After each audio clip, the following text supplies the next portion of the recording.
So the first step is to block our brows. I'm just using a regular glue stick for this, and then I'm just grabbing some foundation. I'm using the NYX Can't Stop Won't Stop for this, and I'm just simply applying a layer with a blender. Grabbing some concealer, I'm going to apply this underneath my eyes and on my forehead and all of that good stuff as well. Next, I'm taking the NYX Jumbo Pencil in Milk, and I'm just creating some really dramatic brow shapes. Then taking some eyeshadow, I'm using the NYX Ultimate Brights eyeshadow palette. I'm just going to really pack on some pigments using an angled brush. So I'm just starting off with the end, and I'm just applying a really pale turquoisey sky type blue, and then I'm fading it all the way into a deep blue and then eventually black. And for the black, I'm just taking some eyeliner, and then I'm taking some black eyeshadow to blend it all together. And you want to aim to try and get the transition as smooth as possible. Then I'm just taking some concealer, and I'm just applying this underneath the brow. This is going to really clean up the edges whilst also hiding your actual brow and creating highlights.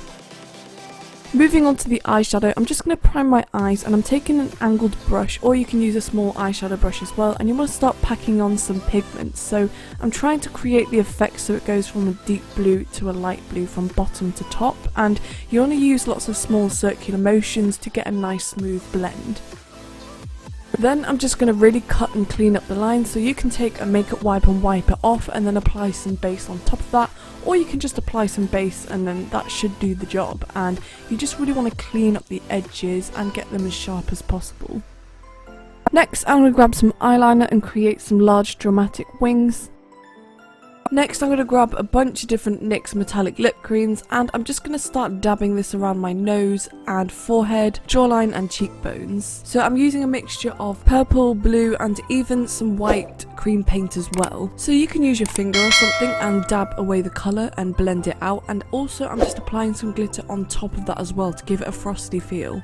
Next, I'm grabbing the NYX white eyeliner, and I'm creating a snowflake underneath my eye, and then I'm going to create some lines underneath my eyes, and this is what's going to create the enlarged effect. Then I'm grabbing the NYX Jumbo Pencil in Milk, and I'm just lining underneath my waterlines.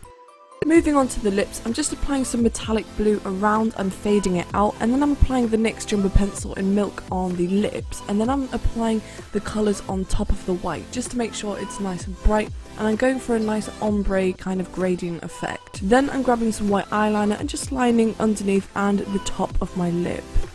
Next, moving on to the body, I'm going to grab a bunch of different water-based paint. I will list all the products in the description box below, and I'm starting off by creating a circle in the centre of my chest, and then I'm grabbing a sponge and I'm just dabbing a bunch of different shades of blues and white and just literally dabbing away. So my aim here is to create some soft looking clouds, so I'm just kind of creating some horizontal cloudy shapes, I guess, going across my chest. I know that was a really bad way of explaining it, but that's the only way I can really think of. Then I'm grabbing some glitters. You can also use some eyeshadow as well, and you want to basically start creating some shadow underneath the clouds. This is going to start defining each of the clouds whilst also giving it a bit more of a 3D and realistic look. I've created a horizontal white line, and this is going to be like the land, and then I'm going in with a brush and some black and painting in the trees. And then taking some eyeliner or a really fine brush and some paint, I'm creating the silhouette in the centre. Here I am just doing the last finishing touches on the face. I'm going in with some eyeliner and just lining underneath the white lines that we created, and then you want to apply your lashes and contacts. Thank you so much for watching my video. I really hope you enjoyed it. If you like this, then please let me know by giving it a thumbs up, and also feel free to hit the subscribe button. Also, don't forget I have an Instagram, Facebook and TikTok at Goth Spectrum. And finally, I will see you next time. Bye guys.